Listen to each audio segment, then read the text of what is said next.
Kurang lebih 1400 tahun yang lalu terjadilah suatu peristiwa yang sangat spektakuler, yang insya Allah kejadian ini hanya sekali sepanjang perjalanan dunia ini. Apa gerangan peristiwa spektakuler tersebut? Tak lain adalah diperjalankan seorang manusia dari Masjidil Haram di Mekah ke Masjidil Aqsa di Palestina, lalu naik langit pertama sampai langit ketujuh, menuju ke Sidratil Muntaha, berdialog dengan Allah. Setelah segalanya selesai, kembali lagi ke permukaan bumi. Kedengarannya biasa saja. Lalu kenapa dia spektakuler? Karena perjalanannya sangat jauh, sementara waktu yang diperlukan sangat ringkas. Masjidil Haram di Mekah ke Masjidil Aqsa di Palestina, saat itu perjalanan paling cepat pakai kendaraan kuda. Dan berapa lama waktu yang dibutuhkan Makkah Palestina saat itu pakai kuda? 1 bulan. PP 2 bulan. Sementara Nabi menceritakan kejadian Isra Mi'raj ini berangkat bukan 1 malam. Ayat mengatakan lailam, sebagian malam saja. Yang namanya 1 malam dari maghrib sampai subuh. Tapi ini Allah menjelaskan lailam, sebagian malam saja. Dek nagena siwani, tidak cukup 1 malam. Maka mereka tidak percaya. Bahkan Abu Jahal bilang, gila ini Muhammad. Masa dari Masjidil Haram bedek tadi malam, pagi ini ada lagi di sini. Mereka tidak masuk akal. Kenapa? Kejadian itu tidak mungkin bisa terjadi. Ternyata mereka lupa bahwa kejadian Isra Mi'raj itu bukan Muhammad yang punya mau, tapi Allah yang punya mau. Kita simak firman Allah. Bismillahirrahmanirrahim. Subhanalladzi asra bi 'abdihi lailam minal masjidil haram ilal masjidil aqsa alladzi barakna haula linuriyahu min ayatina ila akhiril ayat. Kurang lebih terjemahan ayat ini. Maha suci Allah yang telah memperjalankan hambanya. Apa yang dimaksud memperjalankan? Berarti Allah yang aktif, Nabi Muhammad terima beres. Kalau Allah yang berkehendak, tidak ada yang mustahil. Terima beres. Sama saja saya kasih contoh sederhana. Saya diundang ceramah ke Batu Licin. Saya berangkat jam 8 pagi dari Makassar. Tanpa sepengetahuan saya, ternyata ada semut ikut di kantongku. Jam 8 saya pergi. Tiba jam 9. Khotbah jam 12. Santap siang jam 1, jam 2 balik ke Makassar, jam 3 sebelum jam 4 saya sudah tiba di Makassar. Ternyata semut ini keluar dari kantong dan cerita kepada temannya semut. Saudara-saudara sekalian bangsa semut, baru saja saya pulang dari Batu Licin. Dia bilang semut yang lain, jam berapa kau pergi? Dia bilang tadi pagi, jam 8. Ada mah kau lagi siang di sini? Dia bilang, buktinya kau lihat matok ada di depanmu. Kata semut yang lain, tidak masuk di akal. Kau baru keluar saja dari rumah, dia enjak ke mobil, mati kau, nalepo ke oto. Kata semut, betul yang kau bilang, kalau saya jalan, ini bukan saya jalan.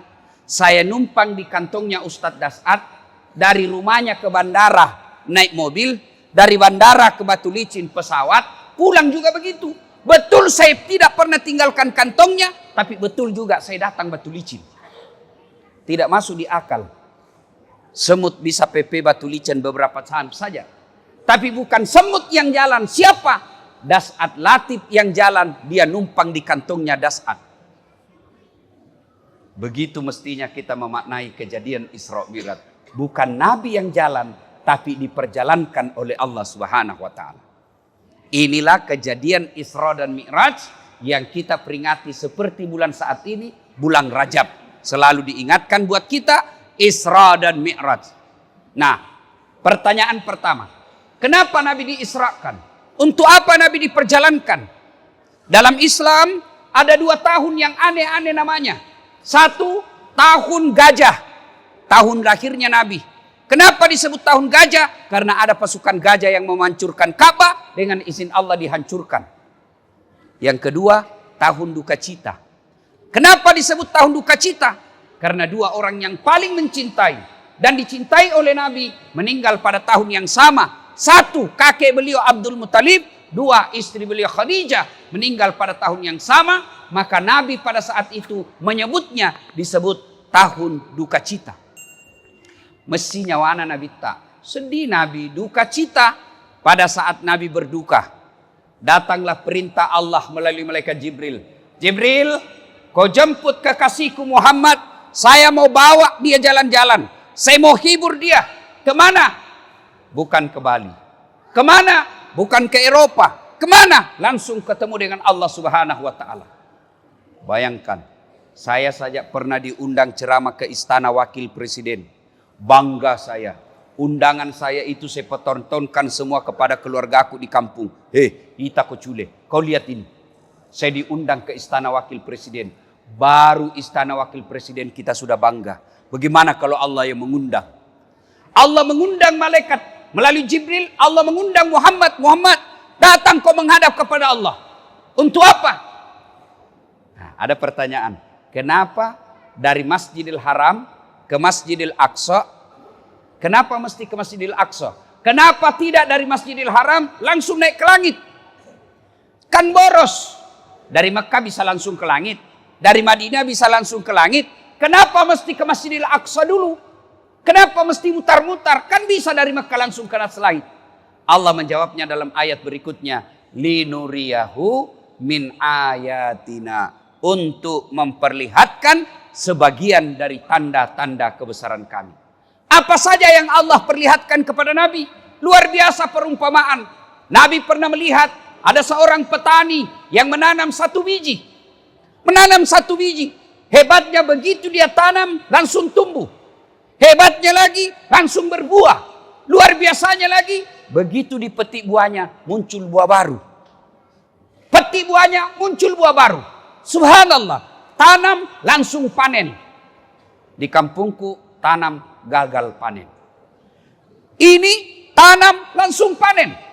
Makutani Nabi tak bertanya Nabi kepada Jibril. Ya Jibril, siapa gerangan itu? Hebat sekali. Tanam langsung panen. Jibril menjawab, itulah umatmu waktu hidup di dunia rajin bersedekah. Membangun masjid, membantu panti asuhan, membantu janda-janda tua, membantu fakir miskin. Itu mereka yang punya lahan tanam, langsung tumbuh dan langsung panen. Allah telah menyediakan lahan di dunia. Silahkan ambil lahan-lahan itu. Lahan itu berupa pembangunan masjid. Lahan itu berupa anak yatim. Lahan itu berarti orang miskin. Di masa-masa pandemik seperti ini. Berapa banyak orang di PHK. Berapa banyak orang punya utang-utang online. Kalau Anda mampu. Kalau Bapak Ibu mampu. Ringankan beban itu. Itulah tanaman yang tidak pernah habis-habisnya. Lalu Nabi lagi ada melihat orang manusia. Yang kukunya terbuat dari tembaga api neraka. Dia cakar-cakar mukanya. Dia hancurkan mukanya. Dia makan bangkai di depannya. Lalu Nabi bertanya, ya Jibril siapa itu? Jibril menjawab, itu orang yang suka cerita kejelekannya. Yang suka menyebar-nyebar fitnah. Lalu ada lagi Nabi melihat manusia yang pikulnya. Dia ambil beban, dia pikul. Tapi dia tidak mampu. Dia berkata kalau bahasa Indonesia, beratnya. Tapi dia tambah lagi. Beratnya, dia tambah lagi. Dia bilang berat sekali, tapi dia tambah. Nabi bertanya, Jibril siapa itu? Dia tahu berat tapi dia tambah bebannya. Dia tahu sendiri berat tapi dia tambahnya lagi. Kata Jibril, itulah umatmu yang diberikan beban pikul. Diberikan amanah tapi dia tidak mampu memikulnya. Dia tahu tidak mampu jadi wali kota tapi dia jadi wali kota. Dia tahu tidak mampu jadi gubernur, dia jadikan gubernur. Itulah orang-orang yang tidak mampu memikul beban yang diberikannya. Amanah yang diberikan dia tidak mampu memikulnya. Banyak yang dilihat oleh Nabi tapi waktu terbatas. Naiklah Nabi. Langit pertama, langit kedua, langit ketiga, sampai langit ketujuh.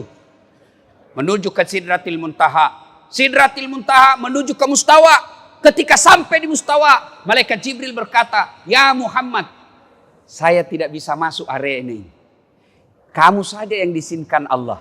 Kalau saya masuk wilayah ini, hangus tubuhku. Tidak bisa kami masuk ini. Ini wilayah khusus, kamu saja yang masuk. Temani saya Jibril. Jibril menjawab, tidak bisa kalau saya masuk daerah ini, hangus saya pudah tubuh. Masuklah Nabi. Begitu Nabi masuk, dengar jawaban, kedengaran salam dari Allah. Assalamu alayka ayyuhan nabiyyu wa rahmatullahi wa barakatuh. Assalamu alaina wa ala ibadillahi salihin. Itulah yang kita baca ketika kita tahiyat, dialog antara Allah dengan Rasulullah Muhammad sallallahu alaihi wasallam. Lalu ketika berdialog dengan Allah, Muhammad berkata, "Ya Allah, hambaku ini kan kecil-kecil. Hambaku ini kan pendek-pendek umurnya." Bayangkan Pak, Nabi Nuh berdoa 900 tahun baru Allah kabulkan. Mana ada umatnya Nabi Muhammad ratusan tahun? Sedikit sekali di atas 100 tahun. Rata-rata 60-70 sudah panen. Maka Nabi berkata, "Ya Allah, umatku ini pendek umurnya, kecil-kecil pula. Kasih kami keistimewaan." Allah berfirman, "Muhammad, saya kasih kau amal yang tidak pernah kuberikan sebelummu, yang tidak pernah kukasih sebelummu. Inilah solat 50 kali sehari semalam." Turun Nabi. Langit pertama tidak ada masalah. Di langit kemudian ketemu dengan Nabi Musa. Dan Nabi Musa berkata, "Muhammad, apa oleh-oleh untuk umatmu dari Allah?" "Alhamdulillah, Allah kasih saya solat 50 kali sehari semalam." Malaikat Nabi Musa berkata, "Berapa Muhammad?" 50. Tidak salah. Umatku saja besar-besar kuat-kuat. Tidak mampu itu kalau 50. Kau naik lagi minta keringanan. Nabi naik, dikurangi 5. Turun. Kata Nabi Musa, "Masih banyak." Naik lagi, dikurangi 5. Masih banyak, naik lagi. Mondar-mandir. Setiap kali naik dikurangi 5, terakhir tinggal 5. Nabi Musa berkata, "Masih banyak bos." Kalau bahasa kita, masih banyak itu.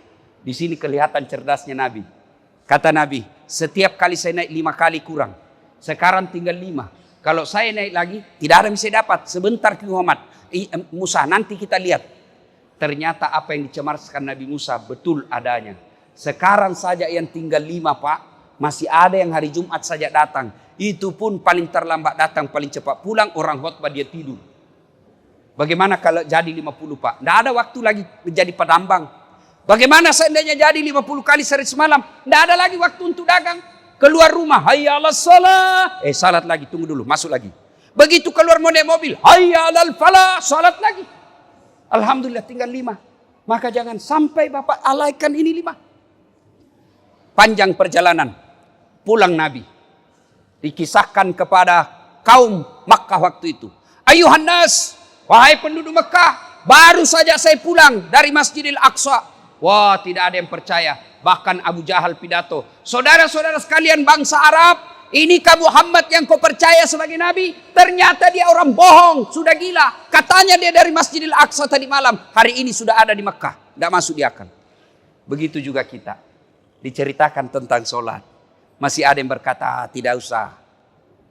Saudaraku, hikmah terpenting dari cerita ini. Nabi ada masalah, meninggal istri beliau. Sampai beliau berduka, Allah tidak kasih perintah puasa. Allah tidak kasih perintah haji. Allah tidak perintah zakat. Tapi Allah perintahkan apa? "Masam pajakku, sholat kau." Ada masalahmu, berduka, lagi sedih, ada masalah, Allah sampaikan, "Ista'inu bis-sabri was-shalah." Sabar. Jadi bapak-bapak, kenapa usaha saya selalu susah? Kenapa saya sudah 20 tahun merantau ke Batu Licin, kerja tapi sampai sekarang tidak bisa selesai urusan saya, tidak bisa bayar utang, rumah tidak bisa, masih kontra-kontra sampai sekarang. Tidak usah cari kambing hitam, koreksi bagaimana sholatmu. Kalau sholat baik, insya Allah kecil buat Allah. Buktinya, tidak masuk akal perjalanan Masjidil Haram ke Masjidil Aqsa, naik ke langit. Tidak masuk akal, bisa terjadi dalam waktu beberapa saat saja. Tapi kalau Allah yang terjadi, kecil.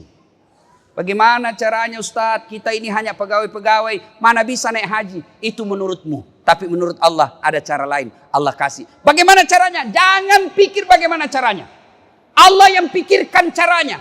Allah cuma minta dekati saya. Bagaimana cara dekati Allah? Salah satu yang paling baik, tunaikan sholatmu dengan baik. Orang kaya dekati Allah dengan sedekah. Orang miskin dekati Allah dengan bersabar. Pejabat dekati Allah dengan jabatannya. Silahkan dekati Allah dengan caramu masing-masing. Dan itu lakukan dengan istiqamah, teguh pendirian dan tidak pernah putus-putus. Sidang Jumat yang saya muliakan. Kisah Isra Mi'raj terlalu populer di antara kita. Bahkan tiap tahun kita dengar. Tapi semua itu tidak ada guna. Kalau pulang nanti tetap mengabaikan sholat. Makna terpenting, mari sholat.